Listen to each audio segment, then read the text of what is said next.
Hello again and thanks for joining. Today we've got a Liliput wagon to have a look at. It's number L235653 and it's a Type TThs43 Insulated Kühlwagen and it's from Epoch 3 in the Deutsche Bahn livery. This one actually comes from Bachmann, you can see that on the box. So after Liliput got taken over by Bachmann, you'll probably know this story already, I've mentioned it, that Bachmann changed all the manufacturing out to China, and this is a Chinese made model. You can see that written on the back of the box. So let's get this open and I'll tell you a bit more about this wagon.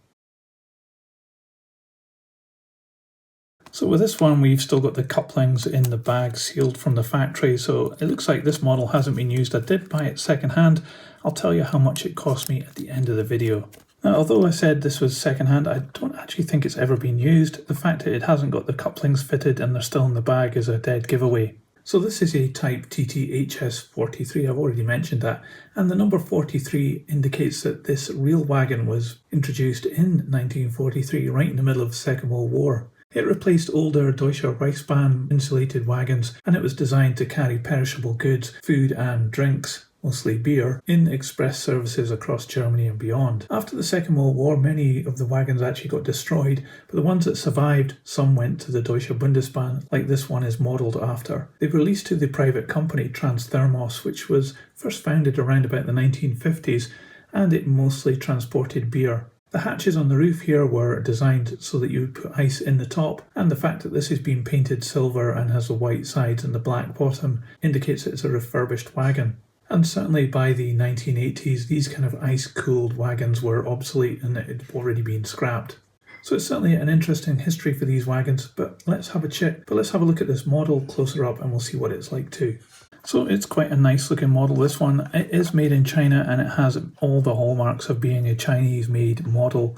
This one was originally released into the Liliput range in around about 2007, I believe, and it ran right through, I think, to around about sometime between 2010 and 2015 when it was phased out. You can still pick some of these up as new old stock, like this one I believe is one of those.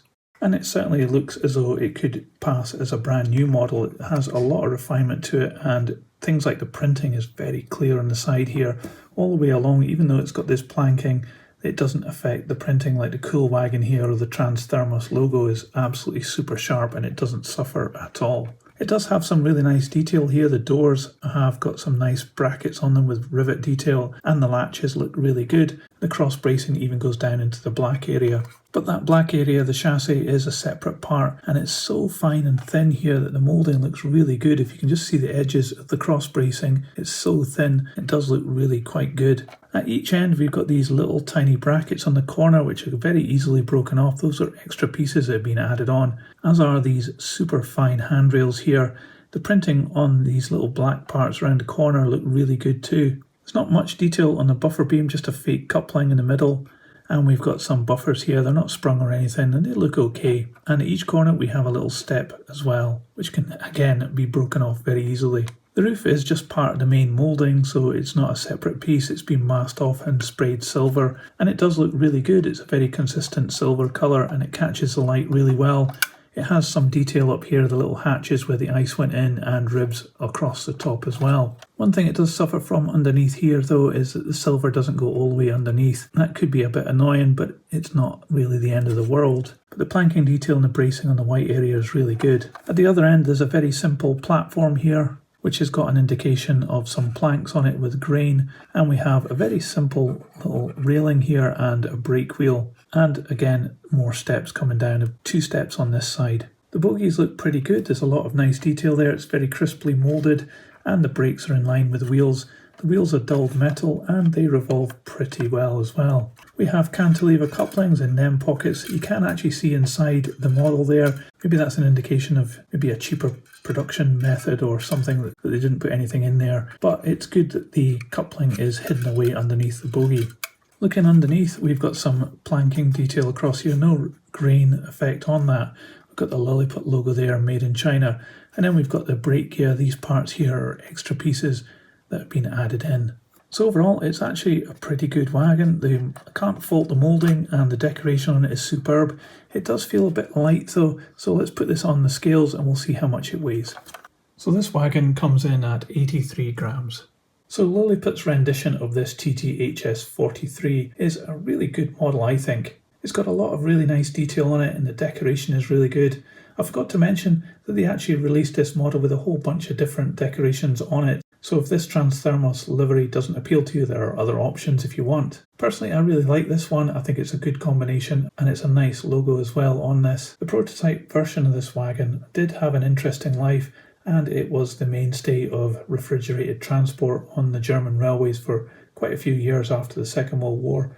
This model could do Stirling service behind a steam locomotive or early diesel or electric as well. So there's a lot of options with this wagon, and it seems to be a pretty good moulding as well. But when you pick it up, it does actually feel a little bit light and a little bit kind of cheap. But it doesn't look that way when it's down on the track, and certainly here on the video it looks a decent enough model. I think it stacks up with modern models, and I wouldn't expect to pay a huge amount of money for this, which leads me on to how much did I pay for this.